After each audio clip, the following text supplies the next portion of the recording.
Halo sahabat cinta tanaman. Jika kita ingin memiliki tanaman yang subur, tentu kita harus memperhatikan terlebih dahulu media tanamnya. Dengan pondasi utama yaitu kita harus memperhitungkan sebelum kita menanam lahan yang gembur yang harus kita ciptakan dengan maksud agar nanti tanaman yang kita tanam itu mudah untuk perkembangan akarnya. Sebab tanpa itu mustahil tanaman kita dapat tumbuh dengan subur ya. Karena mengingat jikalau kita ingin membuat kompos dengan berbahan sekam itu udah agak sulit mencarinya ya. Mengingat juga jangankan di kota, di desa aja cari sekam itu sudah sulit, maka kita dapat menggantikan dengan menggunakan bahan jeraminya. Ambil jerami secukupnya lalu dipotong halus, kemudian dicampur bersama dengan air dengan maksud agar jerami tersebut nanti mudah kita mencampurkan ke tanah ya. Kita mencampurkan dengan tanah dapat segera merata dengan cara sistem pemotongan dengan lembut.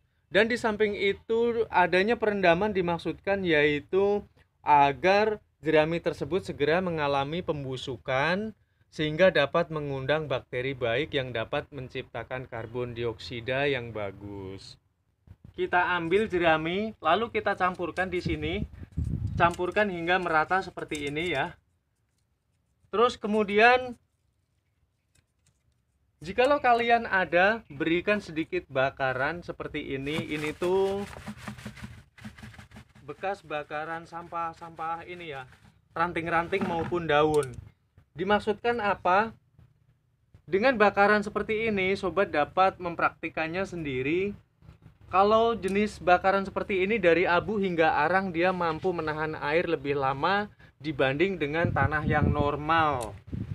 Sehingga tercipta satu kegemburan maupun kelembapan tanah yang cukup. Di samping itu dapat memicu memancingnya datangnya bakteri baik, sehingga cepat mengalami pembusukan. Sabut kelapa ini dapat dimanfaatkan, ini dari batang. Sobat dapat juga menggunakan dari bahan pelepah. Pelepah yang sudah mengering dan mengalami pembusukan sangat bagus. Dia mempunyai serabut yang sangat-sangat efektif, dapat menyimpan air lebih lama. Sedangkan manfaat dari jerami sendiri adalah dapat menjaga kestabilan kegemburan. Di samping itu, pembusukan dari jerami itu dapat menciptakan organik di atas 20%. Wow, sangat bagus ya.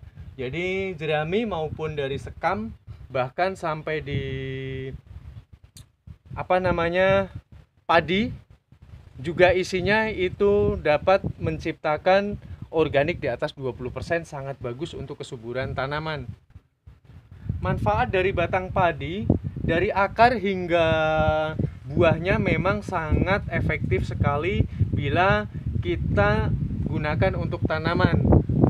Dapat menggemburkan tanah, terus kemudian dapat menyuburkan karena adanya humus maupun nutrisi yang dihasilkan. Berikut juga dapat menjadi organik yang sangat-sangat dibutuhkan oleh tanaman kita.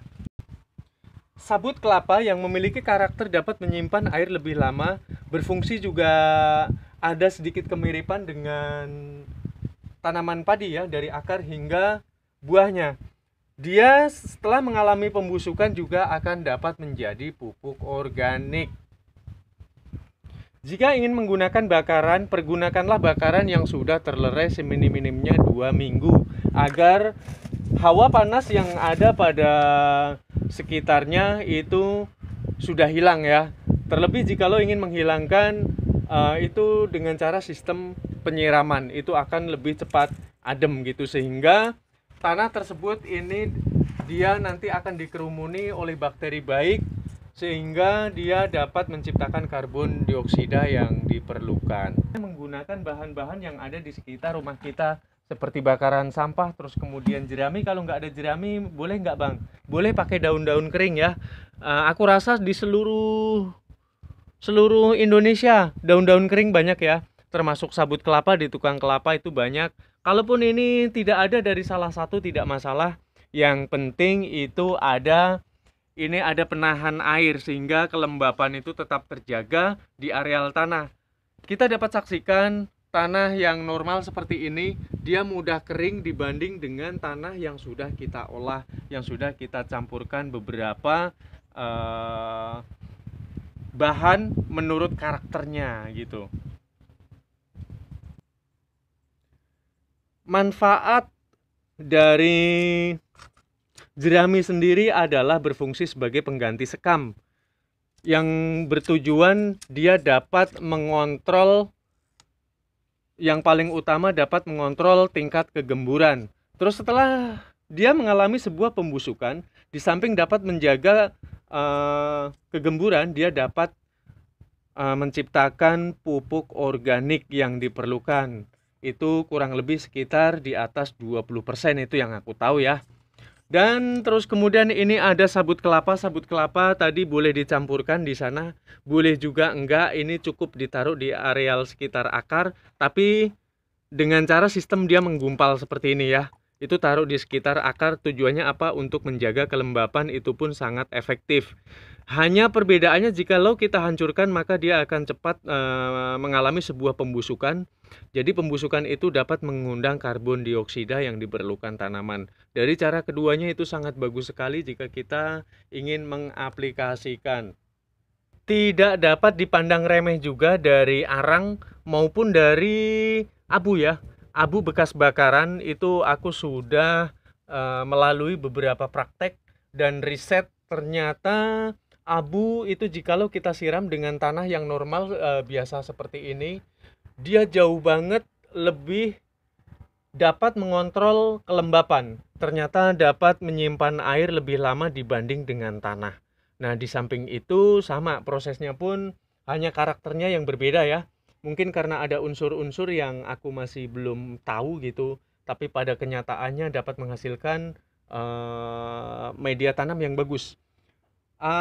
Ini tuh sedikit kemiripan, hanya saja kalau karakternya, kalau arang dia lebih ke organik dan menyimpan kelembapan ya. Itu yang aku tahu. Kalaupun mungkin ada faidah-faidah lain ya, sobat nanti dapat memperdalam sendiri ya. Dengan kompos yang bagus, dengan media sekecil apapun, ciri-cirinya dapat menumbuhkan subur begini ya. Ini ciri-ciri bahwa komposnya itu sudah memadai. Jadi dari kompos itu secara otomatis dia dapat menghasilkan pupuk organik secara auto. Dan manfaat dari yang sudah aku paparkan agar tanaman tumbuh dengan sangat baik, sehat, dan memiliki kecerahan warna jika ditaruh pada tanaman bunga ya. Jikalau difokuskan terhadap daun, dia akan memiliki daun yang rindang. Dan jika difokuskan terhadap akar maupun batang, dia akan memiliki batang maupun akar yang besar dan kuat dan sehat. Oke, aku rasa sampai di sini, dan aku rasa sobat banyak setuju dari apa yang sudah aku paparkan ya. Tapi jikalau ada banyak terdapat kesalahan karena aku sifatnya otodidak, ini pun aku berdasarkan hasil praktekku sendiri, aku mohon maaf yang sebesar-besarnya ya jikalau banyak terdapat kekeliruan di dalam sebuah artikel. Bye bye.